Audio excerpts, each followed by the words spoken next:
Hola hermanos, Dios les bendiga. Gracias por estar conmigo en este tiempo de reflexión de la palabra del Señor. El día de hoy quiero hablar del Salmo 71.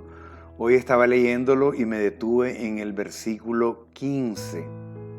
Dice lo siguiente: mi boca publicará tu justicia y tus hechos de salvación todo el día, aunque no sé su número.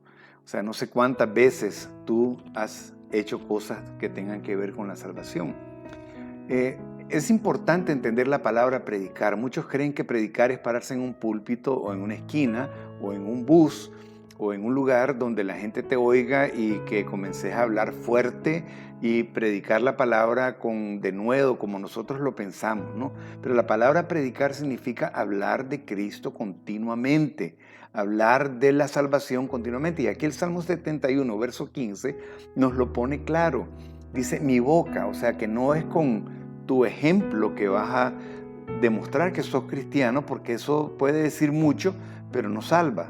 Lo que salva es cuando yo comienzo a hablar, ¿ya? Porque la palabra tiene un poder especial. Cuando Dios creó al mundo, Él dijo, sea la luz, y la luz fue. Y todas las cosas fueron creadas, ¿verdad? Por la palabra. Y la Biblia nos dice, ¿verdad?, que la palabra es Cristo. Y cuando nosotros hablamos, estamos poniendo a Cristo y exponiéndolo para que la gente crea en Él. Eso es bien importante. Dice, mi boca publicará tu justicia y tus hechos de salvación todo el día, aunque no sé su número. No sé cuántas veces, Señor, tú vas a salvar, pero el trabajo de evangelista yo lo tengo que hacer. Y eso le dijo Pablo a Timoteo en 2 Timoteo capítulo 4, versículo 5.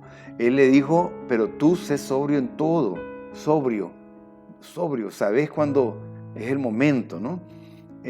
Soporta las aflicciones, haz obra de evangelista, cumple tu ministerio. Esta es una palabra universal para todos los que se llaman evangélicos. Si somos cristianos evangélicos, tenemos que llevar el evangelio. No podemos ser cristianos de banca. Tenemos que salir y predicar el evangelio, llevarnos folletos y decirle Cristo te ama. Cuando un amigo te llama y te dice, tengo problemas, fíjate que esto y esto y esto me pasó y no sé qué hacer. ¿Qué es lo que le decís primero? ¿Primero le podés dar un consejo? ¿O le decís, mira, no te preocupes, Dios te va a ayudar? No, lo primero que hay que decirle es, conoces a Cristo, ya tenés a Jesús en tu corazón, ya sos salvo, porque ahí es donde comienza la obra de Dios a trabajar en las personas. Cuando las personas tienen problemas y te lo vienen a contar, no es para que uno les dé la solución, porque uno a veces se cree el que yo te voy a decir qué vas a hacer, pero no es así. Es la palabra la que compone y el Señor es el camino, Él es la puerta.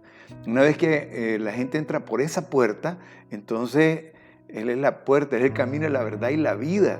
Y el que dice que yo soy la puerta, quien por mí entrare será salvo. Entonces hay que entrar por ahí primero. Y los cristianos debemos de predicar la palabra. Entonces, haz obra de evangelista, cumple tu ministerio, le dice Pablo. Y esta es una palabra, como les digo, universal. Yo quiero hablar de los textos anteriores. Por ejemplo, en segunda de Timoteo, en el capítulo 4, siempre el versículo 1 y 2, dice, te encarezco delante de Dios y del Señor Jesucristo, que juzgará a los vivos y a los muertos en su manifestación y en su reino, que prediques la palabra, que instes a tiempo, ¿verdad? A tiempo y fuera de tiempo. O sea, mejor dicho, en todo tiempo. Redarguye, reprende, exhorta con toda paciencia y doctrina. Y quiero solamente decirle esto. Son 4 puntos importantes. 1, que prediques la palabra a tiempo y fuera de tiempo. Esto quiere decir en todo tiempo. 2, redarguye. La palabra redarguir, nosotros tenemos que buscarla en el diccionario o darnos cuenta de qué es lo que significa para poder entender lo que Pablo está diciendo. Y la palabra redarguir es razonar con los que están en otra posición.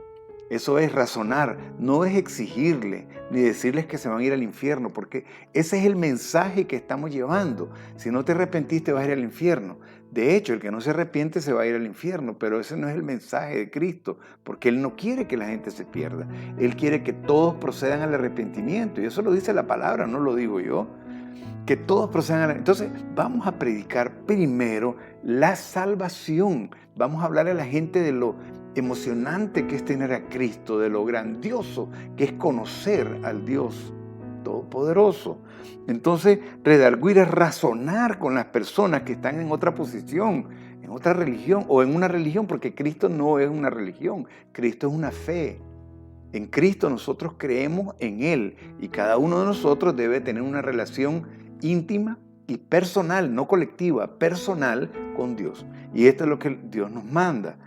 Tercero, dice reprende. Y a veces cuando nosotros decimos te reprendo, Satanás, pensamos de que esa es una forma de reprender o de regañar, ¿verdad? Al diablo para que no se meta, ¿verdad? Para que no entre, para que se vaya.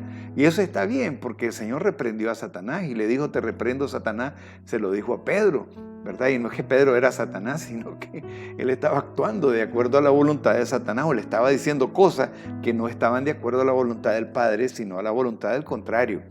Entonces, reprender es desaprobar con autoridad, pero es una autoridad con amor. Recuerden que todo lo que es en el Evangelio es con amor. Desaprobar con autoridad el mal comportamiento de las personas. Es desaprobar, decirle, yo no estoy de acuerdo con que vos seas así, no deberías de ser así. Eso se llama reprender. Hablarle a una persona, pero con cierta autoridad, ¿no? Porque la autoridad no es gritar, la autoridad no es exigir, la autoridad es hablar firmemente de una verdad en la que nosotros creemos y que es bíblica, porque la verdad no puede ser cambiada. Y el Señor dijo, conoceréis la verdad y la verdad os hará libres. Eso es muy importante. Última palabra, exhorta, es invitar con autoridad, o sea, invitar con autoridad determinante, una autoridad determinante. Esto es, ¿no? No es que si querés o no querés, pero, ¿verdad? Que alguien rectifique su camino. Ya, para que sigan adelante con valor, para que una vez que sea apartado o una vez que si esta persona no conoce a Dios, entonces que rectifique su camino y que camine de acuerdo a la palabra de Dios. Y también adiciona las palabras muy importantes, con toda paciencia y con doctrina. Uno, tenemos que ser pacientes, no exasperarnos cuando alguien comienza a decir que cosas, ¿no? Que de su religión o de sus creencias, simplemente dejar que hablen y luego entrar con la exhortación, que es lo que nosotros hacemos para rectificar y decirles lo correcto. La verdad nunca va a fallar, hermano. Cuando nosotros sacamos la verdad y le decimos a la gente la verdad se impone a cualquier cosa que ellos tengan en su mente y nosotros no los podemos cambiar. Quien los cambia es el Espíritu Santo. Esa es la obra. Pero tenemos que, como decía el salmista en el Salmo 71:15, mi boca publicará tu justicia y tus hechos de salvación todo el día. Eso es necesario. Que no cesemos de predicar la palabra del Señor. Tenemos que hacerlo con paciencia y doctrina, que eso es lo último que les voy a decir. La doctrina es la enseñanza bíblica. Muchas veces nosotros hablamos, fíjate que yo era así, era así, y allá, y allá. Y al final, Cristo me salvó, pero yo fumaba marihuana. Yo me metía a droga, yo andaba con mujeres, yo hacía esto, yo hacía lo que comienzan a hablar de uno mismo. No hable usted mismo, ponga a Cristo adelante. Jesús es el Señor. Y entonces con doctrina, con enseñanza bíblica y una disciplina espiritual que debemos de enseñarle a la gente, ¿no? Que tiene que tener disciplina espiritual para que agrade al Señor, no para que sea salvo. Para ser salvo solamente hay que venir a Cristo. Hay que venir a Cristo, creer en Él, tener fe en Él y el Señor comienza a hacer un cambio radical en la vida de las personas y comienza un proceso de santificación que nada lo puede evitar, porque Dios es bueno y para siempre es su misericordia. Hermano, predique a tiempo y fuera de tiempo, que su boca publique, predique la palabra. Recuerde que predicar no solamente es pararse en un púlpito, en una esquina y gritar y decir 4 cosas al viento y decirle a la gente esto, al otro, aquí, allá. Es enseñar, es con paciencia y con doctrina. Así llegamos al corazón de las personas, con la ayuda y el poder del Espíritu Santo. Que Dios me les bendiga, que Dios les guarde y hasta mañana, Dios mediante.